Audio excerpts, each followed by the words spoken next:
how much of our reality do we actually understand?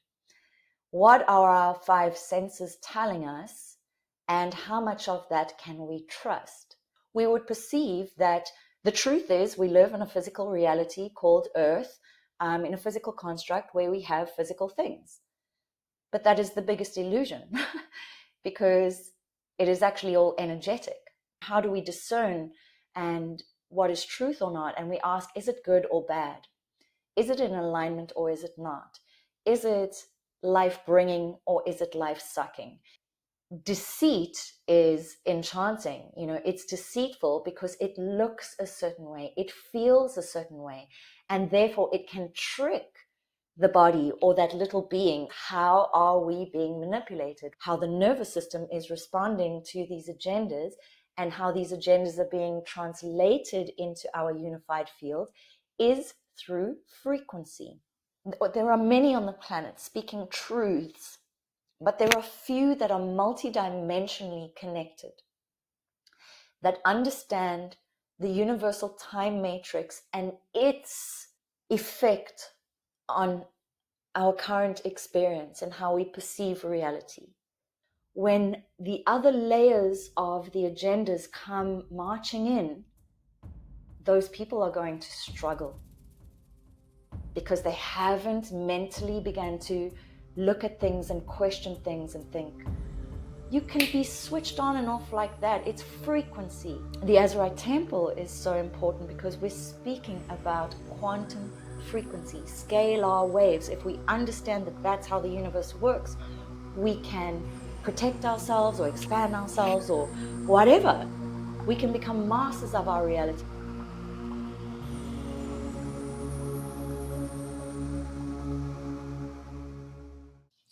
Greetings, seekers of ancient wisdom. Today, we are talking about the truth. What is the truth? Who knows what the truth is? So, to help me uncover this truthful topic, we have Brigitte, the shaman, our very experienced guest, and we're continuing on the Azurite Temple series. So, Brigitte, I hope you're warm wherever you are in the world. I'm getting there. It should be a bit warmer, but yeah, I don't think I'm as bad as you down in the south, but I'm good. Thank you for having me back on the show. Yeah, we have loved the previous episodes and our viewers have really enjoyed it. Guys, if you are enjoying the content, please subscribe, like the video. It really helps the channel. But today, Brigitte, we're talking about truth discernment. How do you discern the truth? So what does that mean to you? Beautiful. I'll drop into that now, but there was one thing that I needed to just speak to off of the, straight off the bat, and it's the introduction of my work as the shaman, right? And each time I've listened to the recordings, and there's like an energy that moves within me where I felt like I needed to correct that.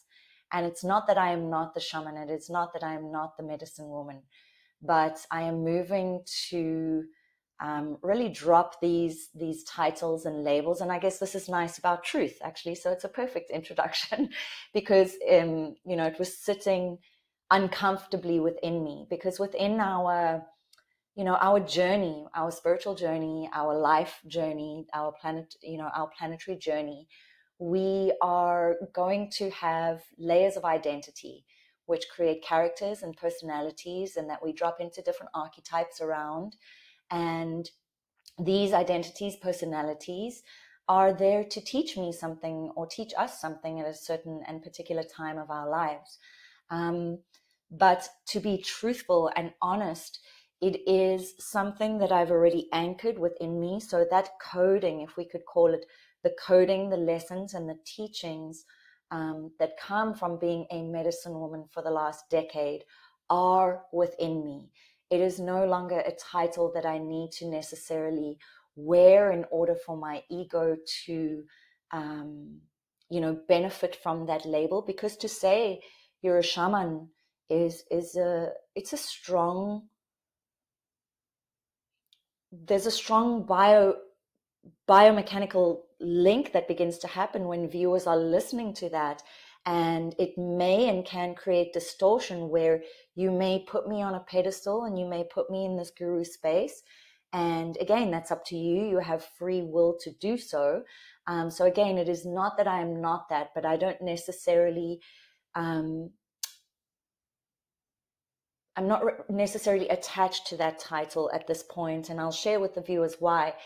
My work is really moving into, and this is what the Azurite Temple is about, is really working and moving into creation mechanics, to begin to understand the universe as a creation mechanism, as energy at its atomic form to its biggest, incomprehensible energetic structure. And this is resonating with me more at the moment. And again, the shamanistic aspect is it kind of feels and felt like a precursor to that which I am embodying now, a precursor to that which I am learning about now in terms of universal constructs. So we're talking about truth and discernment. I think that would be, I just wanted to share that.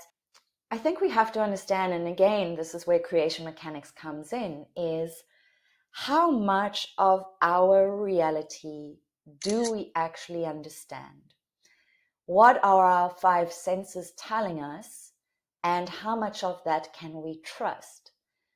What of our five senses are telling us something, and how much of what we are computing, so I've already said, can we trust that? And how much of that which we perhaps do trust is in fact something that we should distrust? So within our human evolutionary space, linked into multidimensionality, so the spirit of God, the soul aspect, the really multidimensional aspect of creation mechanics,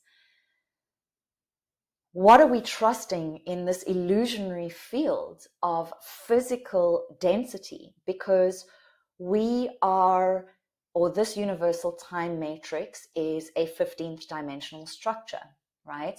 Of which 12 of those dimensional ranges we can kind of interact with. The other 3 are pre-matter fields, right? And out of those 12, what are we participating with? We're participating in the 3rd dimension, right? So it's very physically based, it's very dense, and one would perceive, based on the collective energetic imprint of this 3rd dimension and our collective, God mind in this dimensional range, we would perceive that the truth is we live in a physical reality called Earth, in a physical construct where we have physical things. But that is the biggest illusion because it is actually all energetic, right? And when we start to really begin to play with and expand our consciousness, we begin to perceive things from higher dimensional aspects, right? And when we begin to activate these strands of the DNA, because the DNA is linked to the dimensional structures, when we begin to activate the DNA and therefore expand our consciousness, what you will notice is that that which you see and are perceiving through the 5 senses is not, in fact, how you were relating to it prior to this expansion. Does that make sense? So just within a space of knowing that you've expanded your consciousness, let's say, for example's sake, you go to a breathwork session and you have an expansive experience. Your ancestors come through to you in that breathwork session. How are they coming through? Are they in physical form? No. Are they coming through as ghost-like figures? Perhaps. Are they coming through as a smell? Perhaps. Are they coming through as a frequency? Is it more a claircognizant aspect of you that has a knowing that, oh my gosh, I just experienced the energy of my dead grandmother, right? And when we come out of that consciousness expanding experience, we begin to question, well, how was that possible? Because my grandmother just came through, or my ancestral lineage just came through. And even though my mind is using those words, my ancestors came through. Came through what? Where? How? We can't see them in the physical. So the mind is using these words so we can sense, make the experience, but our consciousness is not yet, it's still learning to have capacity to hold what that data actually means. And what it means is we are multidimensional in nature, and that perhaps there are unseen dimensional layers that we don't have cognizant memory of interacting with. So we just stay in our 3D reality and we perceive that as the ultimate truth, when in fact there are many other forces at play. And we'll dive into this a little bit deeper, going into occultism and these sorts of topics. So let's start with the word discernment. What does discernment mean? I mean, to me, it means to be able to tell the difference, I guess, between something that is truthful and not truthful. And how does that actually work for someone? I mean, on this planet and in this three-dimensional world, we believe what we see with our five senses, or we believe what we experience with our five senses. And we also believe what people of so-called authority or expertise tell us. And that seems to be how we're trained. The schooling system encourages that. From birth we are taught this is how you tell what the truth is. You experience your five senses and you trust the people of authority. That is the current way that people discern the truth. You're talking about a different way of finding the truth. Well, I think what's interesting, before I answer what is discernment, one would have to ask, what does truth represent? Because when we are linked into the God mind, let's say that avatar aspect, these higher dimensional aspects, the God worlds, and this relates to our last series, which was about the law of one, we understand that it is all one. So if everything is one, how can we then say A is truth and B is false, right? We can perhaps, so perhaps at this point within our discussion, we have to ask ourselves, what does truth mean within our personal space? I'm not going to give an answer for that, because what I'm alluding to here is when you are participating consciously with your conscious co-creation, meaning this earth realm, and you are reaching a level of your consciousness where you identify that all is truth, right? All is truth. We then create a different discernment process. We then would have to ask, and so perhaps this is alluding to your answer about what is discernment. We then would ask, what is, how do we discern and what is truth or not? And we ask, is it good or bad? Is it in alignment or is it not? Is it life bringing or is it life sucking? Is it beneficial or parasitic? Is it self-sustainable, or is it, does it move into entropy and death? Is it organic or is it artificial? So we begin to play a different game with our discernment, and what that allows us, or what that allows to unfold, is to move into compassionate witness. So you asked, how do we discern? To come into compassionate witness is very powerful, because if we speak about the word compassion, we immediately think of the heart, right? And the moment we think of the heart, we bring our energy down here. And if our energy is down here, we kind of feel the centeredness. We're breathing now. There's heart and brain coherence, not only trying to discern from the mind, right? Because we've spoken about the powerful aspects of how the body speaks, how the nervous system is attuned to everything within the unified field, that one, right? So it all is there. So now it's attuning, and we're listening to the body for perhaps to discern the truth. And I think a powerful point here is to bring up children, which you did. How does a little soul who has the God seed atom within them, meaning a baby has the potential of a mighty, mighty God. We all do. But it's still a baby. It cannot communicate, etc., etc. Now we move into, the little years, their young years. How do they discern truth? They are feeling. How do pets and animals discern good or bad? That which is dangerous to them. So essentially, it's coming down to safety.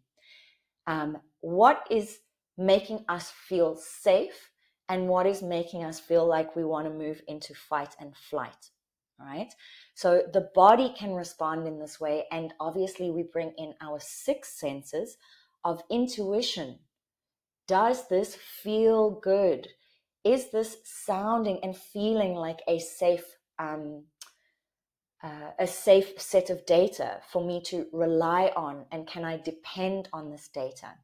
So I'm kind of going to leave it there, because the next part of this, and I'm sure you're going to ask, is, well, that's wonderful, but we are lied to so many times.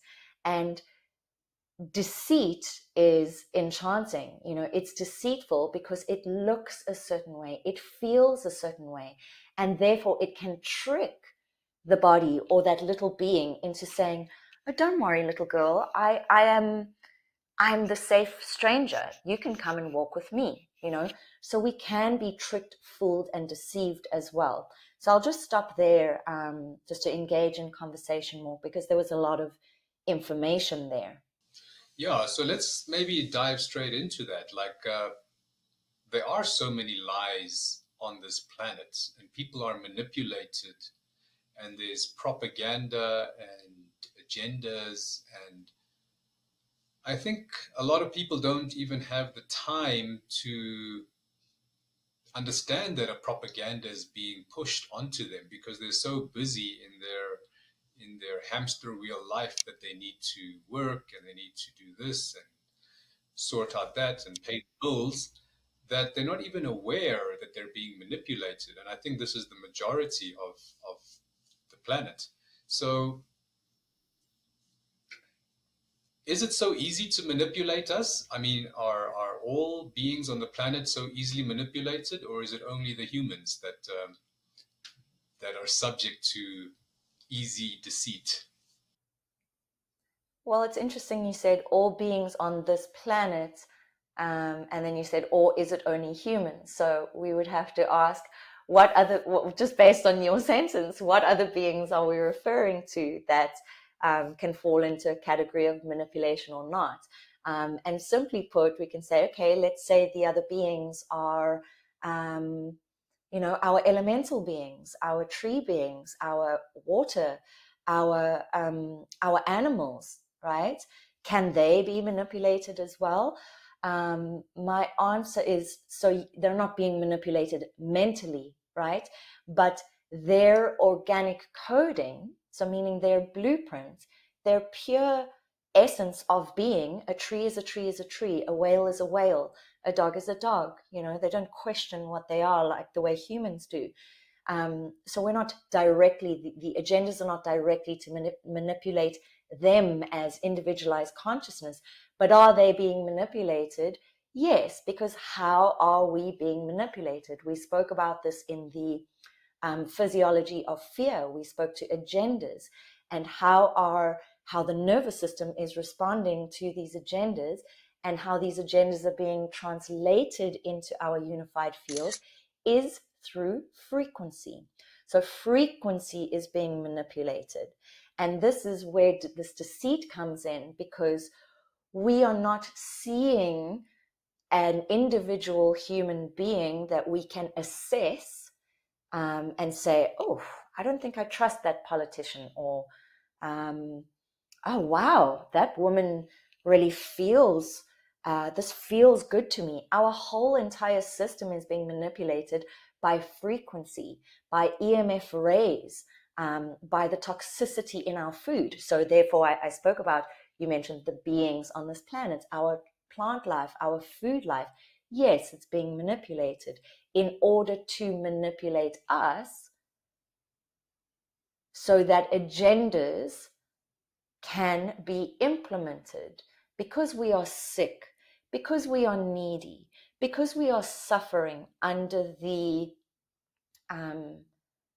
influence of these frequency bandwidths, which are being infiltrated into our elemental beings, you know.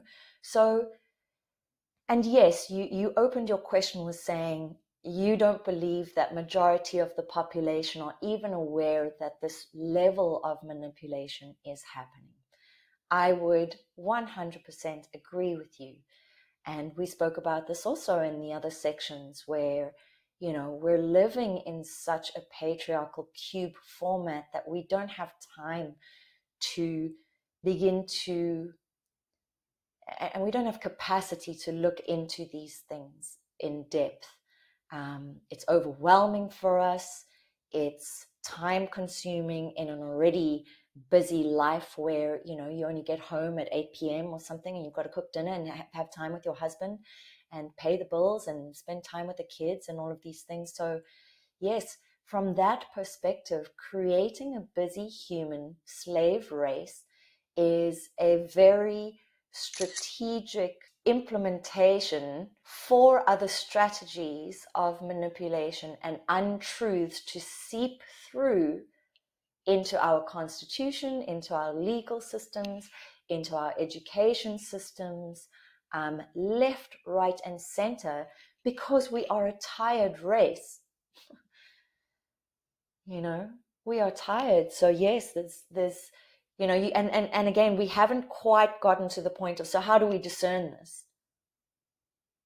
You know, and to answer would be, and I'll give a simple answer. To answer would be, we need to increase our level of consciousness and awareness into the feeling body, and from that point, we can begin to discern as critical thinkers as critical thinkers.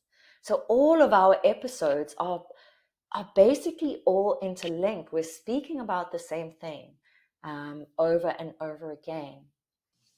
Yeah, so you mentioned to get in touch with our feeling body, and there's an old adage or old axiom that people always say, like, trust your gut, like listen to your gut.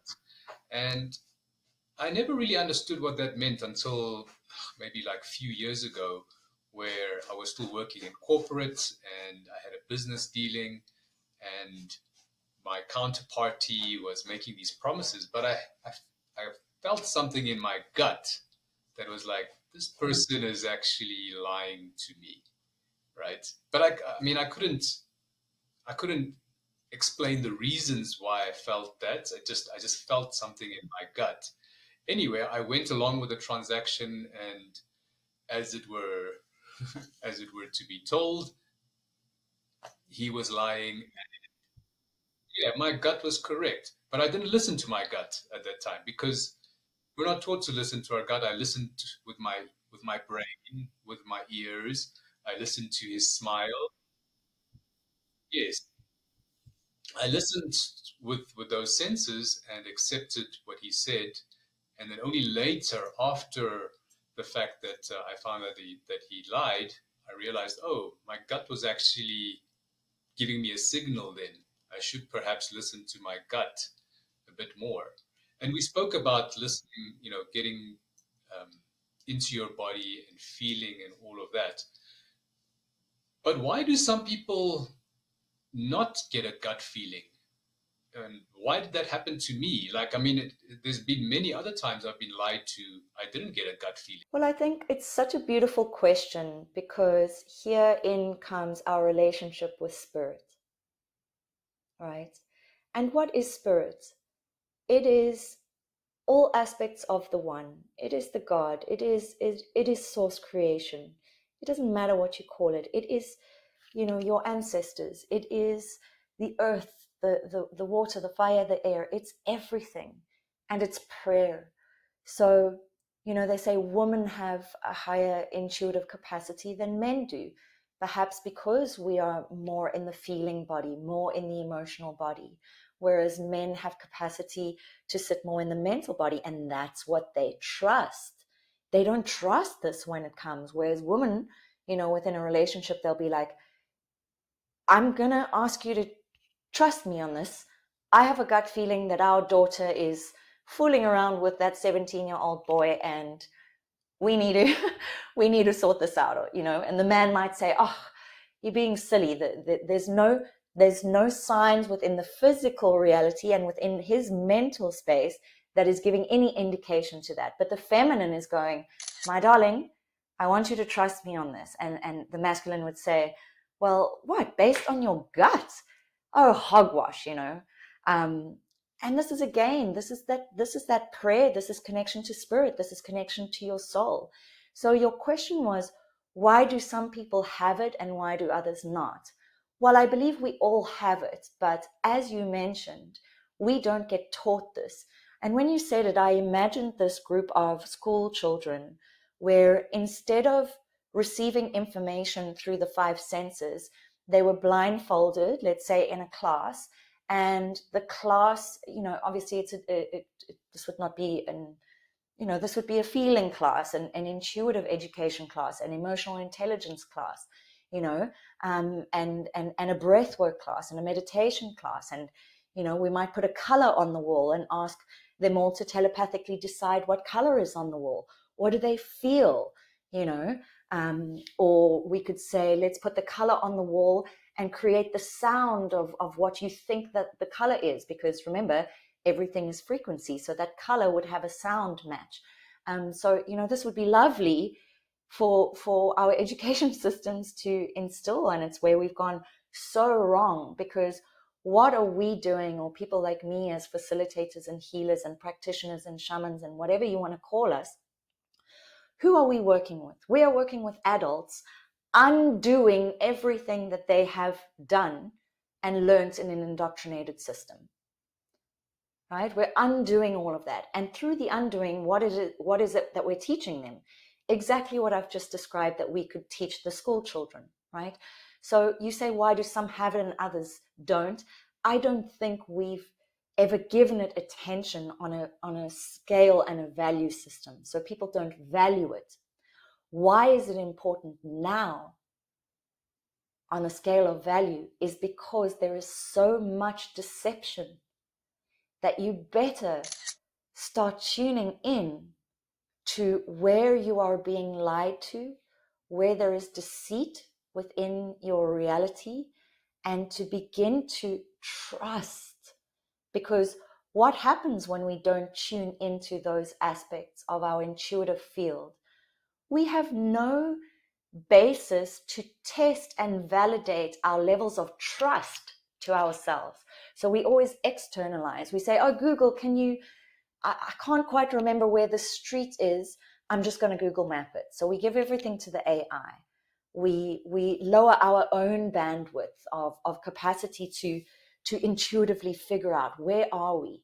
If the internet goes down, most people would be pretty walking around like chickens without a head, So we haven't practiced what it feels like to validate a feeling within our higher sensory perception, which means we distrust ourselves, which speaks directly to the quote unquote agendas of how you've fallen directly where, not to create separation, but where the opposition wants you, is disempowered and distrusting of yourself.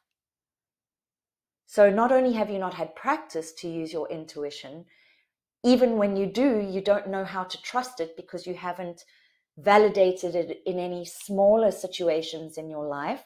And now we're talking about big things, political things, transhumanism, gender agendas. So again, transhumanism, but gender agendas within school classrooms of children. and you're receiving all this information from the education system saying it's okay, this is an agenda that's going to make our students happy with all people, and we love the transvestites, and we're pro-gay, and all of these things. Those things are not incorrect, but do they need to be instilled at the age of 5 at a nursery school? So when it comes to these big things, watch yourself move deeply into a space of righteous protection, because I spoke about safety, right? So there's this illusion of safety in our reality, which makes us think everything's under control. We've got systems that create safety for us. But when the house of cards comes crashing down, you have no safety, and now you're in fierce protection mode over that which your soul intuition is clearly going alarm, alarm, alarm. At that point, you're going to kick drive these systems in and start to take notice and start to participate deeper in the constructs around you that create the structure of quote unquote safety, much like our COVID timeline, our vaccination timeline. For many, it wasn't enough because it was the first open strategy, right? Or maybe not the first, but the first big one, right? It was the first open strategy. So people had no idea what was happening, right? So of course they're like, it's for our safety, it's for the safety. So you see where we are manipulated around these aspects of safety and power. COVID is a big one because it's all very recent in our memory. I think all of us lived through it and can't deny the experience of what it did. But I would say most people in my immediate surrounding still believe the COVID dialogue. Because they haven't been pinched. They haven't been pinched hard enough yet. Because remember, that's just strategy number 1, right? I've mentioned transhumanism. It's already, that COVID strategy is the foundation of layers upon layers upon layers of planned out and mapped out agendas for transhumanism. And so here we come into artificial intelligence, right? And although our subject matter was truth and discernment, AI is very important to discuss, because and so you said, how are some people switched on and not? You will need to begin assessing this very deeply, your connection with God, spirit, intuition, whatever you want to call it, because in our future timeline, or the now timeline, it already is. Can you discern if your president is in fact an AI clone or not? But that question doesn't even enter most of people's minds, right? If you were to mention it, they would just be like, "That is absurd," and just slap it away. Like it's not even worth a second. No, it's hogwash. Yeah, it's a fairy tale fantasy story. You've smoked too much marijuana. Go back to your hippie village. Of course, and herein comes the conversation. So this video,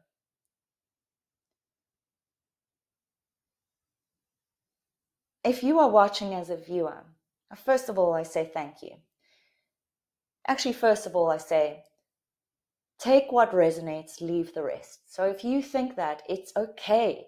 That is your truth. So this is where the beginning lesson came in. Your truth is your truth. When it comes to religious aspects, spiritual experiences, political, whatever, your truth is your truth. No one's taking that away from you. So again, take what resonates and leave the rest. That's very important. I am not here in any way, shape, or form to to mold you into my narrative. But here is the interesting part. And it's why I started in the beginning with giving my truth about the change of label and title around what it is that I do. right? I spoke more about this quantum aspect. The reason that's important in this part of the conversation is because as that quantum, so I ask for support, I'm going to ask support from my quantum field now, from that God energy, from Mother God, Mother, Father God, and that Christ the child within me, from the Unisai and the Emerald Orders in the House of One. And I may get emotional here because this is truth. That's what it feels like. That's what it looks like. Is there are very few on the planet. There are many on the planet speaking truths, but there are few that are multidimensionally connected, that understand the universal time matrix and its effect on our current experience and how we perceive reality. So timelines, history, time, space, quantum, cosmos, galactic, history, hidden history, right? There are few of us. And those few that are brave enough to stand in the energy of the Christ, of Christ consciousness, that come out to speak. It's not to create a revolution. It's because this is what we're here to do.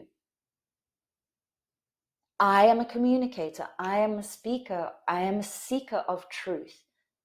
I happen to have born and experienced my earth reality through certain identities, which have given me experiences of multidimensionality and allowed me to understand the universal structure. And what do I do with that? Much like someone who is a Pilates instructor. They teach the thing they know. This is the thing I experience and I know. And the truths, my perception of the truths, based on being in alignment with the universal laws, that which I have uncovered dictates that there are very few of us on the planet who are resonating in that frequency of the organic Christ, courageous enough to speak the truth, knowing that this information will get shut down.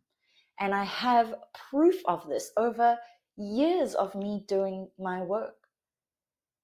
I am, one of the labels that I could go under is as an entrepreneur, right?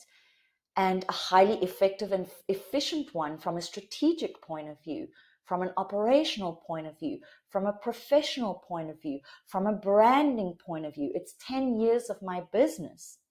I am doing all the things as a solopreneur. I don't pay anyone a salary. I'm on 10 different social little aspects, whether it's stories or the full-on page or profile or YouTube or Rumble or Riverside, whatever it is. There are multiple. I'm doing all of that. And my views are down, down, down. Right? I do poetry where I speak to the AI, the algorithm, and I do that at a time where I'm observing the statistics of my posts, where they're doing well, doing well. I haven't alarmed the algorithm in any way, right? They're nice, beautiful posts of beautiful pictures, da da da. They're not truth bomb posts. The moment I do a truth bomb post, boom, plummet. Right? I am observing this. And this is where, again, we have to understand the AI in our reality as well, how much of our power we are giving away. We spoke about intermittently this aspect of COVID being fresh in our minds, and how you said that some people are still, what were your words? Some people still believe the COVID narrative, like there was this huge illness and pandemic, and we had vaccinations, and that averted the pandemic, and they believe that 100%, and they're moving on with their lives. Correct. And and there's nothing wrong with moving on, right? But moving on without looking deeply at the aspects why on a global scale, not in your municipality, not in your little town, not in your city, on a global scale. Something large happened. The world stopped. Industry stopped. That's a big thing. And, for humans to just go, okay, skip-de-doo, we're going to move on. Again, there's nothing wrong with that. Each soul is on a different journey, on a different trajectory to learn in a different way. It's okay. However, when the other layers of the agendas come marching in, those people are going to struggle because they haven't mentally begun to look at things and question things and think. You can be switched on and off like that. It's frequency. This is why the Azurite Temple is so important, because we're speaking about quantum frequency, scalar waves. If we understand that that's how the universe works, we can protect ourselves or expand ourselves or whatever. We can become masters of our reality. But if we don't understand that, we can become manipulated by this. And in timelines not so far, I mean, it's already happened. I can't remember. I saw a clip recently on, people of power have been using Africa as a testing lab for many, many years. And it breaks my heart. With medication and vaccinations, just using people as lab rats in order to experiment. And what did they do? I can't remember the country, but they had two factions of people. And the one that got vaccinated with a certain technology inside that vaccination, they turned a little switch, a frequency switch, and what did it do? It created rage within these men, and there was a whole genocide that happened among people, right? But the switch is being switched by the fat man in the suit somewhere. Do you know what I mean? So when we speak of truth and discernment, we have to ask ourselves, how empowered are we? Or actually, the higher percentage is, how disempowered am I? Because only a sovereign being who can think for themselves, who can critically think, who can analyze data, who can question, who can go into prayer, who can ask the body, the spirit, the ancestors, God, source for the answers. Only that individual can come in power to a decision-making point. And whether that decision is right or wrong is not important. It's that you've made it in a point of sovereign power. Everything else from there is your soul path. But most people are not in their power. They are disempowered. Their nervous systems are rattled. They are flooded with fear, because that is the agenda, and that's where they want you. Because again, I mentioned safety right in the beginning. What is the trump card here is safety. We'll provide you with the safety and solutions, because you can't do it anymore because you're our slave. And so do we see how it all fits in? It's all connected. And like you said, if you were to speak to this about this to most people, they would say, oh my God, go back to the hippie Joel, you've been smoking too much cannabis. But if you can feel me right now,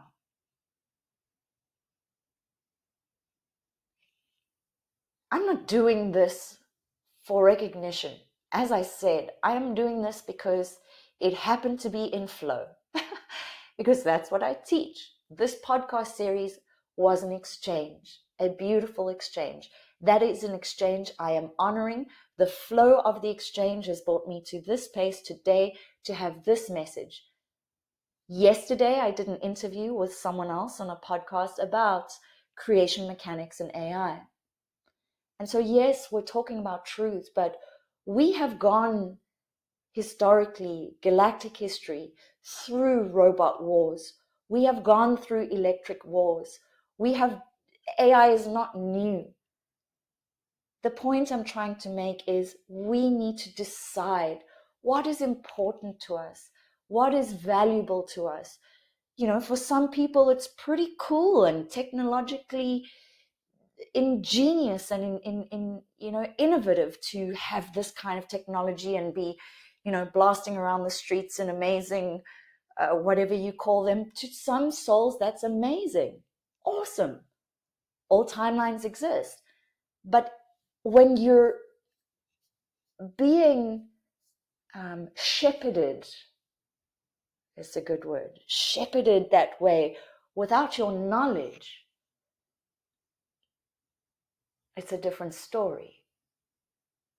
Can we not see that politics is just business? I mean, it's like a big brother. We've got a man that can barely handle himself on stage as the leader of the new world, who is running for president again. And then we have controlled opposition. We have factions of people spreading truths, right? Like many people on the internet, many podcasters, good content. But from the multidimensional and galactic perspective, it's lacking truth. And so we're at a very exciting place on our planet as well. I don't want to be doom and gloom. I'm emotional because I can feel the energy moving through me. I'm emotional because I've been holding this space for a decade, trying to stay in alignment with my truth, God's truth, and it's not an easy path. I mentioned being a strong entrepreneur, operationally, professionally, strategically, from a branding perspective. And yet I struggle financially because my radar of truth does not allow me, my soul aspect, my monadic aspect, my God avatar, Christos body does not allow me to benefit from bullshit. Because if I'm truly a child of God, of this universal source construct, of this time matrix, and I understand creation mechanics, I can self-source. I can move into bioregenesis where I may not need food. So all of these other little factions that keep providing false safeties, there's another, keep looking behind the veil. There are concrete blocks behind what you think is the truth. And it's extremely hard to fathom. Because what happens when a truth gets presented that smashes your belief in that moment, if you even believe it in that moment? It's just happened to me this morning. I mean, I knew it, I was dancing around it, but it got validated. What happens in the body is you feel shame for even having believed that. So now in shame, what are you feeling? Are you empowered in shame? No, you're in shadow work. Shadow work does not feel empowering. Is the end result of shadow work empowered? Yes. But while you're going through it, you're feeling shame, guilt because you were on the wrong side. There's no sides, but again, there's energies that are helpful, truths that are helpful, and that which is unhelpful. My apologies for taking so much time there. It's a very passionate subject, and I knew it would be today. Thank you for sharing that. And it's so, I hope people can feel what is actually trying, or what Brigitte is trying to get across about the illusion on the planet, and how the lies that we've been told are really affecting your life. So I'm going to try bring it to a simple one. So for me, I always had a very sensitive stomach and a gut. So growing up, obviously my parents didn't know anything, and I was always having constipation or diarrhea or something along those lines. And my diet was pretty much a standard diet. I was having huge amounts of gluten. I mean, that was pretty much every meal I was having bread or wheat or pasta or something with gluten. And I was having milk, cow's milk, lactose constantly. And I even remember once that I was so constipated. I was constipated for like 9 or 10 days. And I had no idea what is going on. What's this happening? And then I came across a book that explained to me that perhaps you should not eat gluten and lactose. And I was like, oh, okay, that's very strange. I've been told my entire life that drink milk. It's good for calcium. Bread, eat bread. But I decided to try this suggestion from the book just because I was desperate, right? I mean, I was not enjoying how my digestive system was working. So I decided, let me try this thing. And it worked. I mean, immediately I could feel my digestive system working better. So immediately I realized, okay, so maybe I was lied to, or maybe there is some other information that I didn't know. And that was like one of the first cracks of this illusion.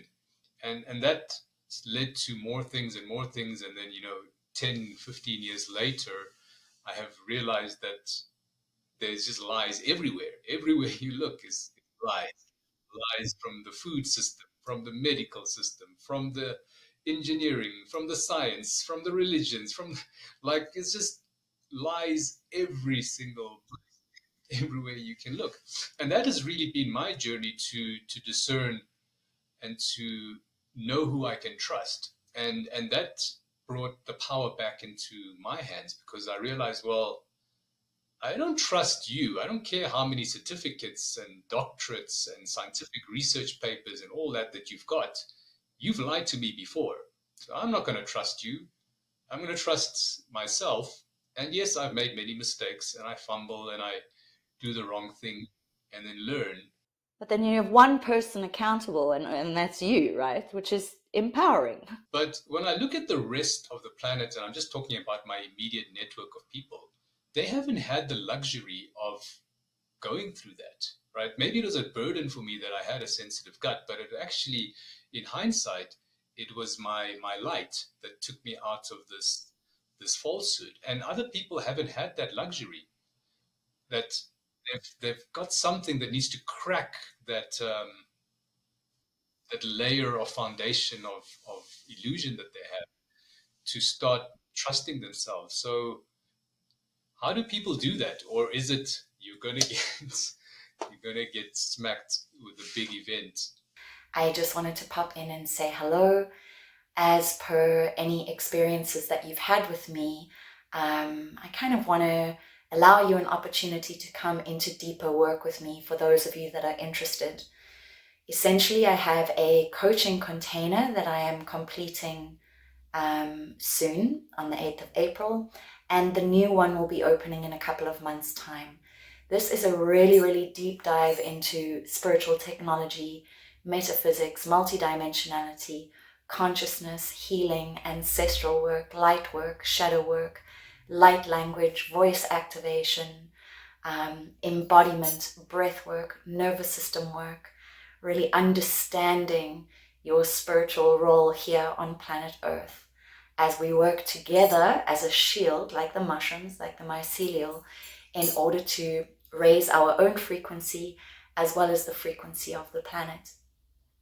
So this coaching container is very, very powerful for those of you who are interested in this kind of work, shifting your consciousness, understanding your reality, what is happening here on Earth, what is your part to play. This is a really, really beautiful opportunity.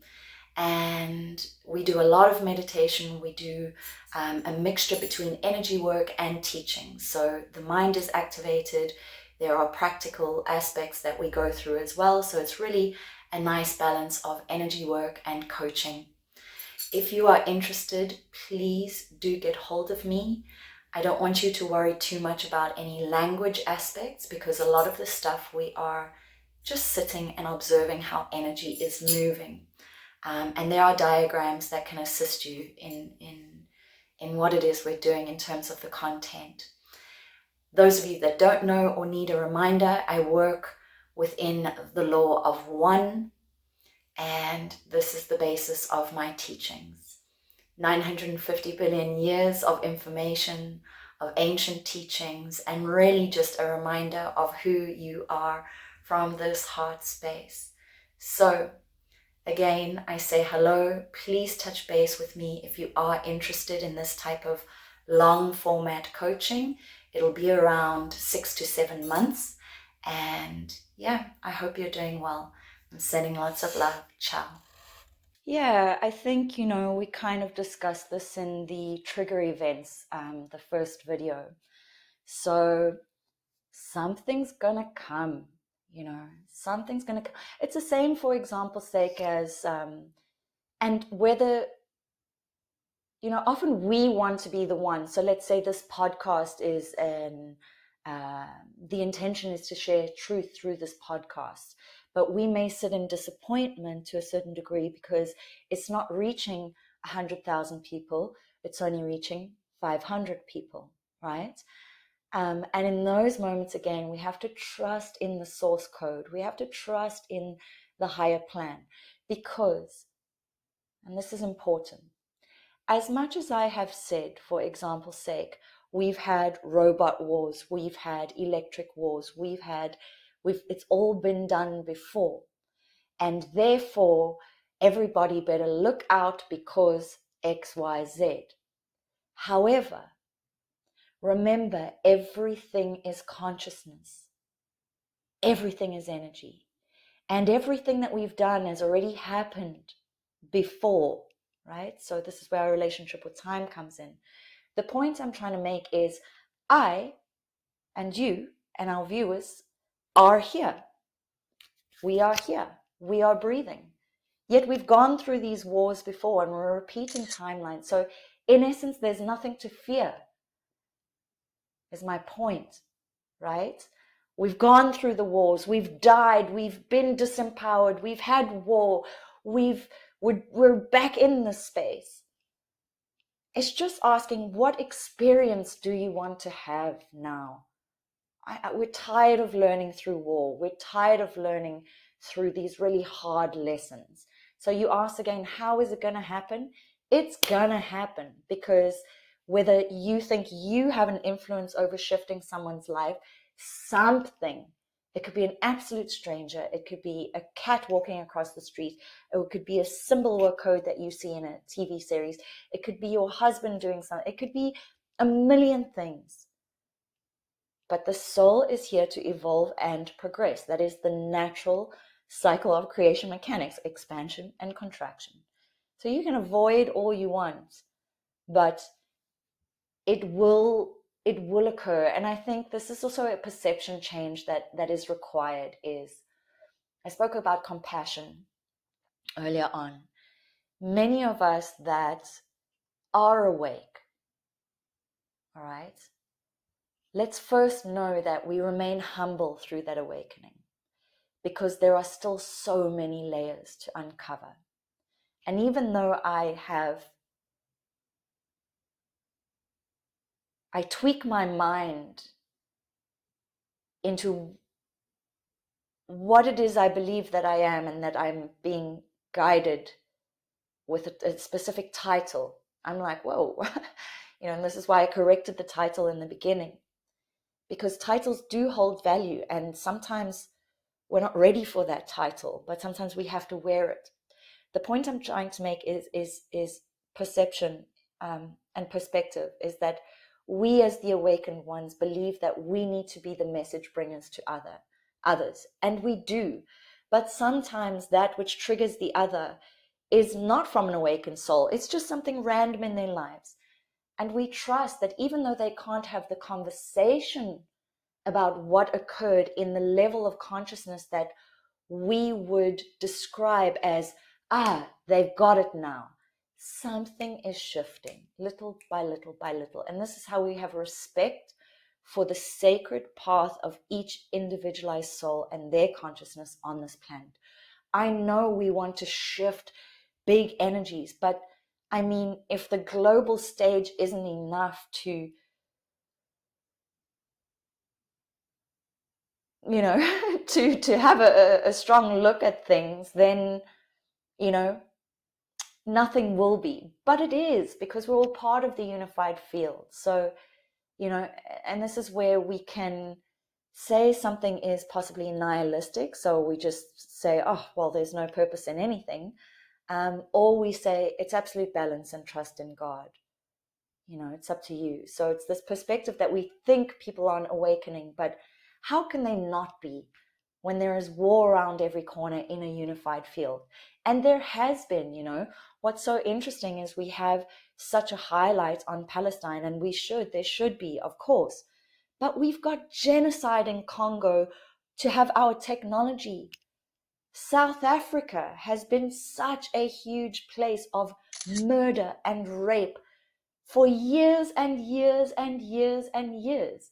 It's just become the norm, so it doesn't get spoken about in that capacity anymore. You know, the gangs and I mean, the whole world is full of it.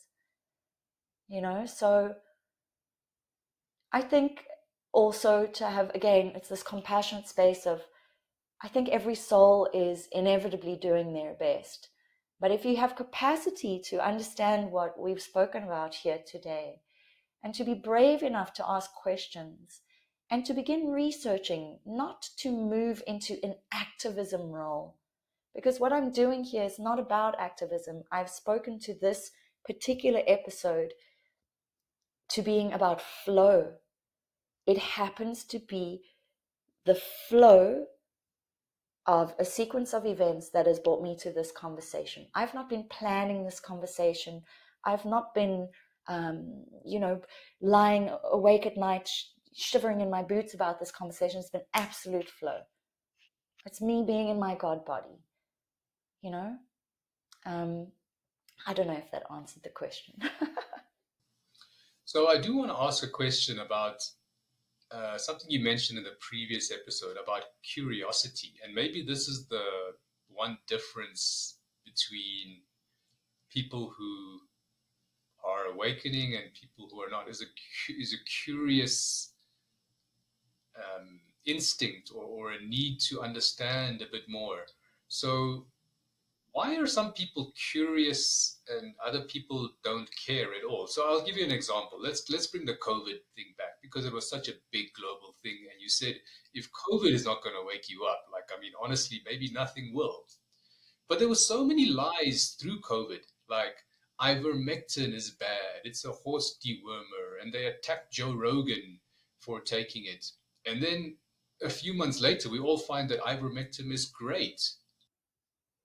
And a Nobel Peace Prize winning medicine at an extremely affordable rate. Exactly, and it's extremely effective at dealing with bad bacteria and killing pathogens. So why are people not curious to say, well, why did you tell me ivermectin was so bad 3 months or 6 months ago, and now all of a sudden it's great and people are healing, and you just keep quiet? Why are the general public not curious? I mean, for me, I'm just so curious. I uncovered these lies, and I was just so curious to understand and go dig deeper. But when I present these to most of my friends and family, they're like, oh, whatever, I don't have time for this. So it's just just dismissed immediately. Yeah, I mean, that's a beautiful question, because I would certainly say that I live my life as a curious person, as someone who is adventurous. You know, to answer why people aren't curious is difficult, but what I would say is, I have an answer. It's a life force energy. So it's a life force energy that's missing, right? And perhaps it's missing because of, you know, fluoride buildup over the pineal. Perhaps it's missing because of too much technology. So it's a dumbed down um, it's a dumbed down system. We've become complacent. We've as souls at that point chosen just not to grow anymore. We've just chosen not to grow anymore. And what happens when that growth diminishes is we become, I mean, I could ask you, the people you were asked, you said it's sort of like immediate family. And I'm not meaning to put your family on the spot here. We're talking about human beings. One family represents pretty much the same as many other families, but it's like, if you were to ask, are those people sour? Like, do they have much joy? Do they, or is it just a mundane, very repetitive life that they live? There's a lack of life force energy. It's like children. You would describe children immediately. First 5 words: child, innocent, curious, playful. You know, that word is immediately there. What are children filled with? Life, force, energy. So I think this curiousness, it's a beautiful question. Perhaps it's linked to life force. So it's like this drained life force that just no longer exists. You know, and this is where something like a big plant medicine experience comes in to just be like, boom, you know, like, hey, you are connected to a unified field, you know. So yes, we have to ask, what is draining our life force? Our food, our technology, our the relationship that we're dissatisfied in. Because again, these things take energy. So in order to, this is the conundrum, right, or the paradox, in order to reclaim your energy flow, your system, your life force, your chi, it requires energy to do that. And that energy requirement is more than likely going to bring you to a space of intermittent suffering and pain, because human beings fight and squabble, and that's how we learn. And there's maybe, and also there's drama, because our mind is used to observing that through TV programs. So we go into drama and we don't want to let go. And we have no spiritual teachings, true spiritual teachings, which teach us about attachment and spiritual maturity and all these things. And so we don't want to let go. And so drama occurs, and people just don't have the energy to bring the energy back. Would be a guess at that answer. Yeah, that's really good. I mean, it helps me understand why some people are not curious. And you mentioned another important word which I want to bring, and maybe we'll close with that last discussion, is about compassion. And I must admit, I don't have much compassion to the people that are not curious, and this is a fault of mine. I get frustrated. I'm like, why can't you see? It's so basic. It's not higher grade maths. It's not rocket science. It's just very basic stuff. You just need to use your common sense and and just apply your mind a little bit. But most people don't have the time, or they're not or they're too scared. They're too scared of the truth, maybe. Because that's the other part, is shame, right? So we spoke about that aspect of shame, of when you uncover something and you finally come to the truth within that moment. Because remember, truths are always changing. Sometimes. So, I mean, it has with the COVID narrative many times. The truth has changed many times over the COVID narrative. So actually, yes, I will say the truth is always changing. But the point is, when you come to a truth and you realize you've been attached to the other side of the truth, you feel shame. And as an adult, right, an adult, it's not a feeling that feels comfortable. Because again, what are we indoctrinated with in the system? Succeed, pass. This is how we write exams. This is how we do exams. There's no other mechanism to show success other than this box system.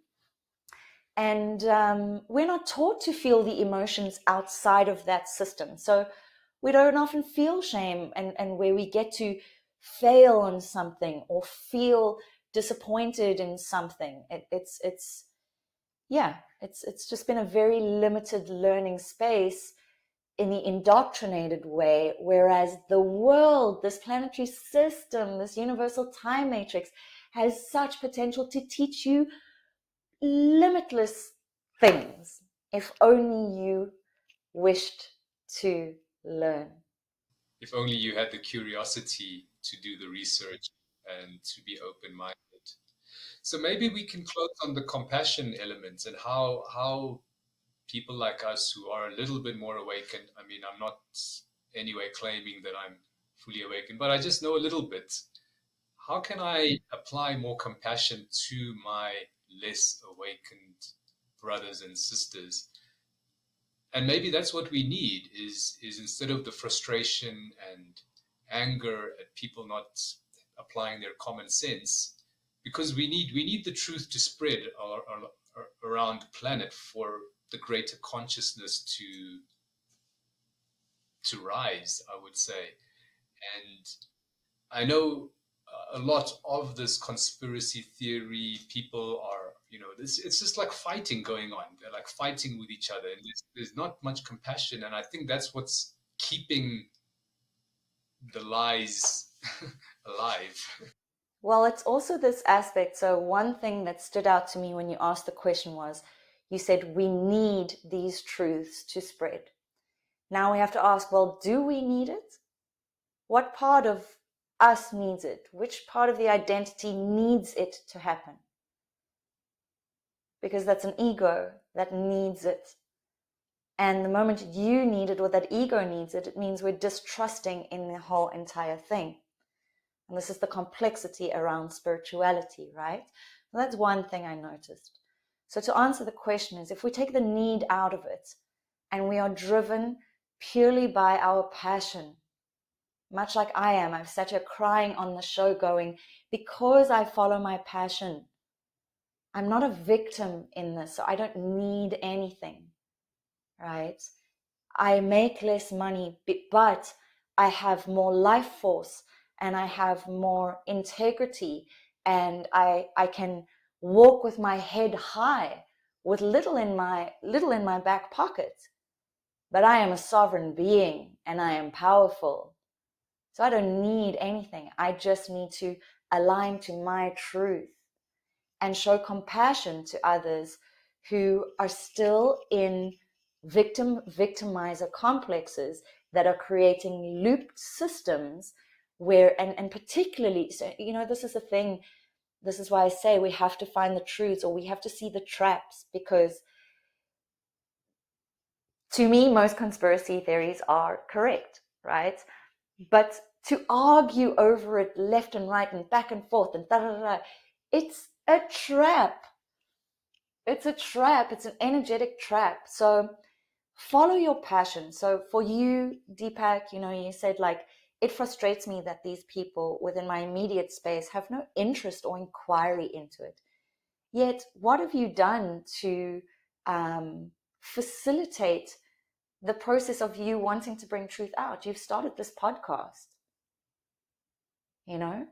However, we have to ask, why is that this podcast who it's reaching, not fulfilling the little gap of you requiring the validation from that immediate family? And so here we come to the spiritual work again, where we have to begin to self-parent. So that need would come from a trauma of, from a childhood. And so again, we see how everything is linked. Everything is linked, because we've spoken about the trauma, we've spoken about the trigger events, we've spoken about the physiology of fear, we've spoken about the law of one today, which is our previous 4 episodes.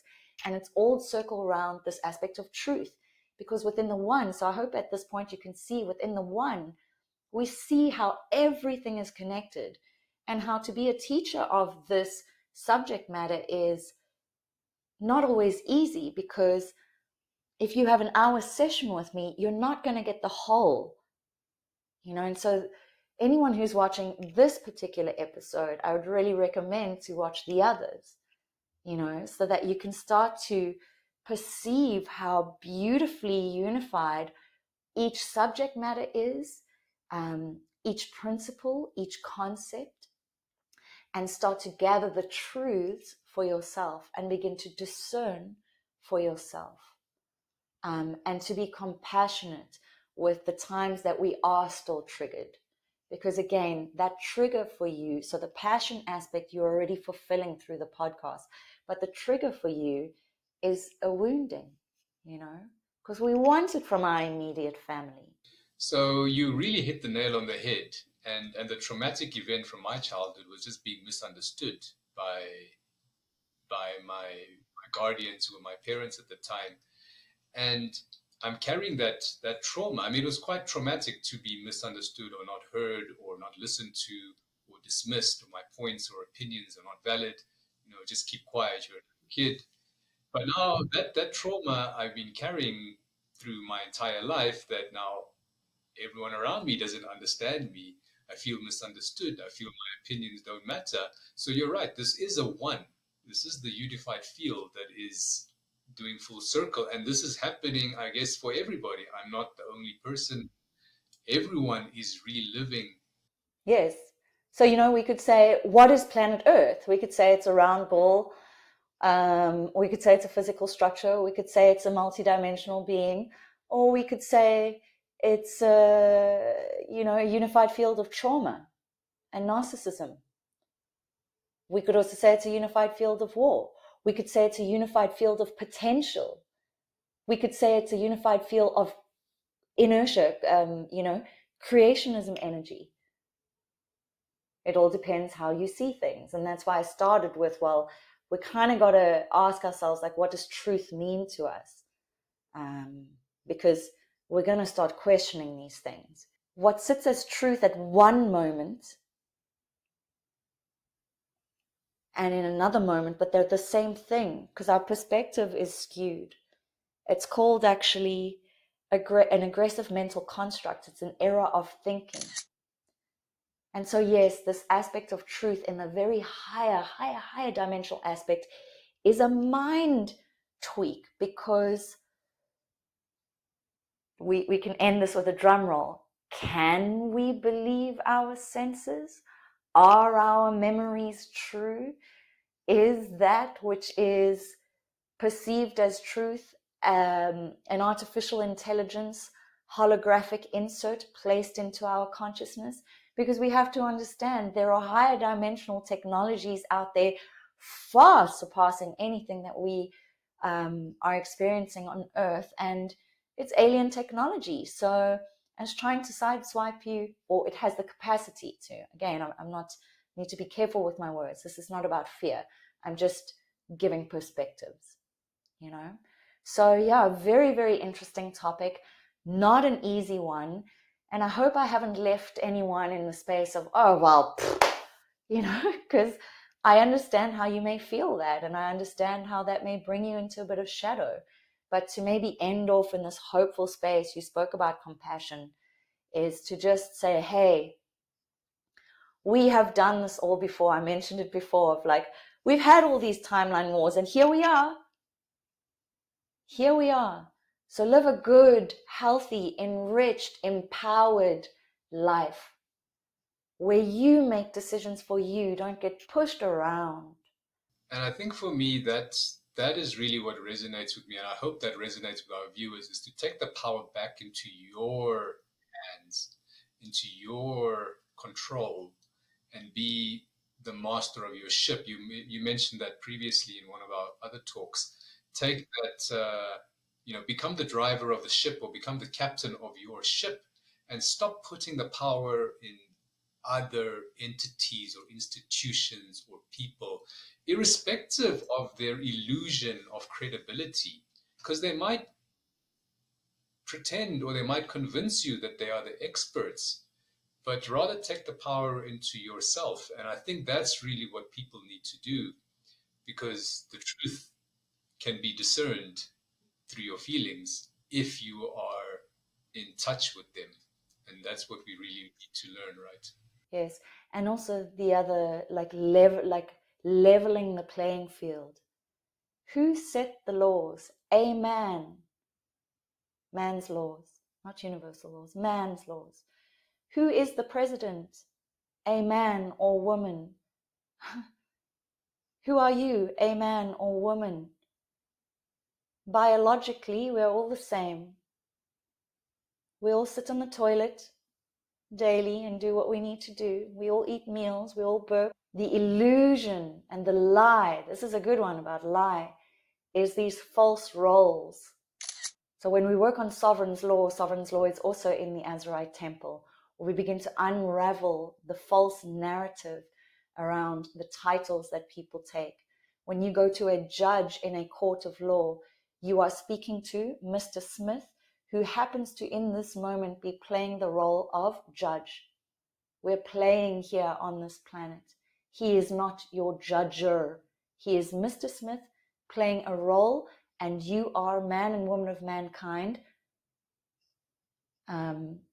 consenting to play a role within this courtroom situation.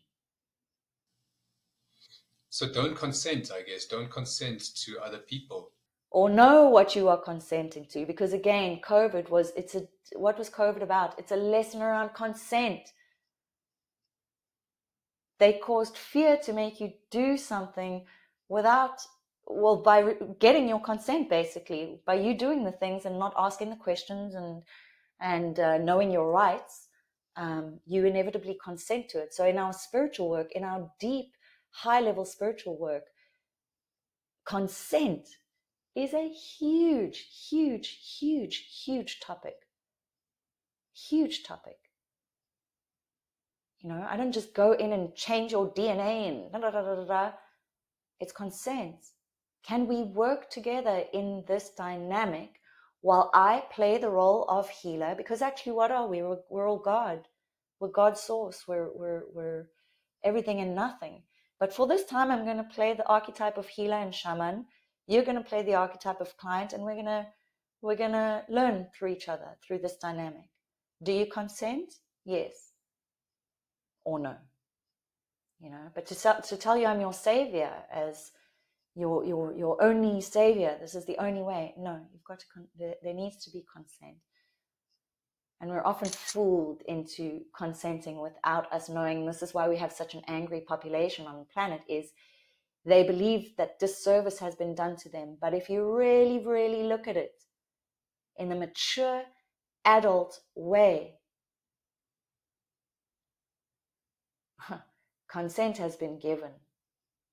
And so, what do we feel again? If they really understood that, they would dive themselves deep into the pits of guilt and shame. So again, this has been mentioned 3 or 4 times on this series alone. We see how it is all linked, and how someone like me, my job is to like deconstruct that whole thing, because it's all inverted, you know. So yeah, big and beautiful, adventurous role that I have chosen to play on this planet. And I say again, without being victim, this is a blessing to participate in this creation in the way I do. Brigitte, we're so grateful for the teachings and the wisdom that you're bringing down from higher dimensions so that we too may learn. And I hope our viewers can also appreciate the high vibration of these words and why to discern truth is so important. We've got a few more episodes in this Azurite Temple series. And like Brigitte mentioned, the actual 7-month coaching container begins in August. And I hope many of you can join those who are interested in doing deep spiritual work, because this is not entry-level stuff. This is really, really powerful. And like you said, ancient teachings coming down from greater and higher dimension and beings that can really help you if you are open to it. And that exists inside you already, just letting you know. Thank you for holding the space for such a highly charged session. Thank you. And I just want to verbalize as a closing, I'm a very passionate speaker and there is a lot of truth. It's up to you to decide, but it is never my intention to bring you into a space of fear. It's that I have enough bravery to present a truth for you to look at, and that's it. So I don't want to put that frequency of fear out either, and that's why truth is so hard and such a beautiful topic. Thank you, Deepak, for having me. Thank you to the viewers.